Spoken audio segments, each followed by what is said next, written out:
ng dissimilar fractions, part 2. This time, mga mixed numbers naman yung i-add natin.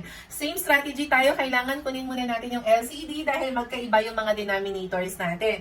And to get the LCD, kung hindi pwede yung case 1, punta tayo sa case number 2. Dahil hindi kayang i-divide ni 8 si 12, i-multiply natin by 2 yung bigger number natin. So let's have 12 times 2, that's 24, di ba? O, itong 24, kaya na bang i-divide ni 8? Kaya na. So, ang LCD natin ay 24. Next, number 2, get the new numerators. Kailangan natin kunin yung mga bagong numerators natin. So, 24 divided by 8, we have how many? 3 times 1, that's 3. And then 24 divided by 12, ilan? 2, di ba? Times 5, we have 10. Ilagay natin yung mga whole numbers sa gilid.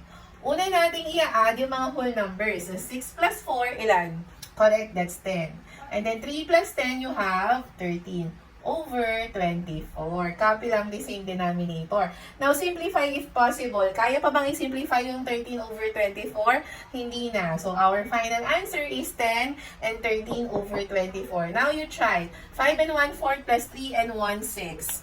Comment your answer in our comment section. And please don't forget to follow our page and share our videos para marami pang matuto sa math. At laging tandaan, let's spread the love of math at mag-aral ng mabuti. Bye!